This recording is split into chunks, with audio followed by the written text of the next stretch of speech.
সুপ্রিয় দর্শক শ্রোতা, আজ আমরা এসেছি পিরোজপুর জেলার কাউখালী উপজেলার নাঙ্গুলি গ্রামে।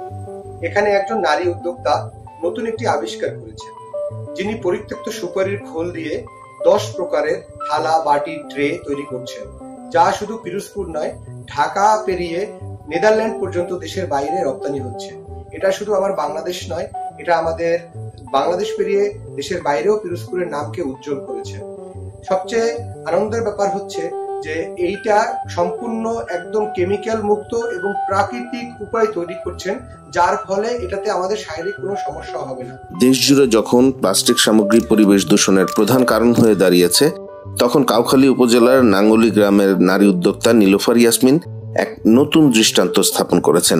তিনি সুপারির খোল দিয়ে থালা, বাটি, ট্রে ও বাসন সহ নানা পরিবেশ বান্ধব সামগ্রী তৈরি করছেন। তার স্বামী ইঞ্জিনিয়ার হাফিজুর রহমান জুয়েলের সহায়তায় 2024 সালের জানুয়ারিতে 20 লক্ষ টাকা ব্যয়ে কারখানা প্রতিষ্ঠা করেন নীলুফার।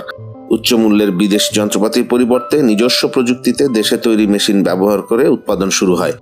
এখন প্রতিদিন 1500 থেকে 2000 সামগ্রী উৎপাদিত হচ্ছে। সংশ্লিষ্টরা জানিয়েছেন, সরকারি পৃষ্ঠপোষকতা পেলে এর উৎপাদন আরো বৃদ্ধি করা সম্ভব। তো আসলে এটার চাহিদা কেমন? আমাদের থালাবাটির অনেক চাহিদা আছে। আমাদের থালাবাটি ঢাকার বাহিরে, দেশের বাহিরেও অনেক জায়গায় গেছে, নেদারল্যান্ড এইসব জায়গায় গেছে। তারপরে আমাদের অনেক চাহিদা আছে।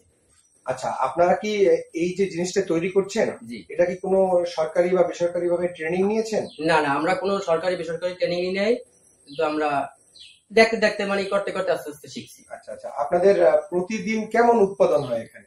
আমাদের প্রতিদিন 1500 থেকে 2000 উৎপাদন হয়। 1500 থেকে 2000 উৎপাদন হয়। আচ্ছা, এটা হচ্ছে স্থানীয় বাজারে কি আপনারা নিজেরাই সেল করেন, না ওনারা কেউ এসে, কোনো প্রতিনিধি এসে এটা নিয়ে যান, বা ঢাকাতে? না, এটা আমাদের ঢাকা বইয়ে এটা অর্ডার হয়, আমাদের অর্ডার দিয়ে আমরা ইন্ডিয়া কুরিয়ার সার্ভিসের মাধ্যমে পাঠাই দিই। আচ্ছা, তো আপনাদের যেভাবে উৎপাদন হচ্ছে তার চেয়ে কি চাহিদা বেশি? হ্যাঁ, যেভাবে উৎপাদন হচ্ছে এসে চাহিদা বেশি আছে, অনেক মালেরই এসে চাহিদা বেশি, যা উৎপাদন আমরা করে পারতেছি। স্থানীয়দের কাছ থেকে সুপারির খোল কিনে ন্যায্য মূল্যে সংগ্রহ করা হয়, ফলে এলাকার বেকারদের নতুন কর্মসংস্থান তৈরি হয়েছে এবং সুপারি চাষও বেড়েছে। নীলুফার ইয়াসমিনের উৎপাদিত পণ্য দেশ জুড়ে জনপ্রিয়তা পেয়েছে এবং দেশ পেরিয়ে দেশের বাইরে নেদারল্যান্ডেও রপ্তানি হয়েছে। তো প্রথমে আমরা এই খোল সংগ্রহ করার পর এগুলো মাটি শুকাইতে হয়, প্রায় 6-7 দিন শুকাইতে হয়। তারপরে ভালোভাবে শুকানোর পর বানানোর আগে আবার ভিজাইতে হয়। একটা বড় খাওয়ার পর দুটো ছোটটাও হয়, আবার ছোটটায় একটা হয়, ঢাকায় যায়, তারপর বাহিরেও কিছু যায়। কারখানাটি এখন তার মামা ফরিদ হোসেনের তত্ত্বাবধানে চলছে। স্থানীয় জনগণ নীলুফার ইয়াসমিনের উদ্যোগকে স্বাগত জানিয়ে বলেছেন, পরিবেশ রক্ষা ও বেকারত্ব দূরীকরণে এমন উদ্যোগে গুরুত্বপূর্ণ ভূমিকা রাখবে, পিরোজপুর জেলার নাম বিশ্বের দরবারে আরো উজ্জ্বল করবে।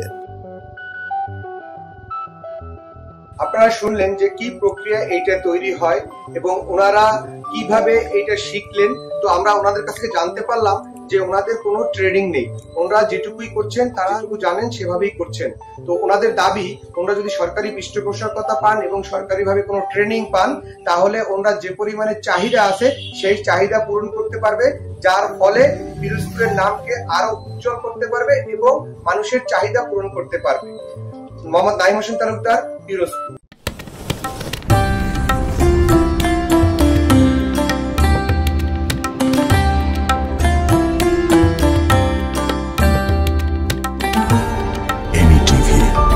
স্বাধীন বাংলার স্বাধীন কণ্ঠ।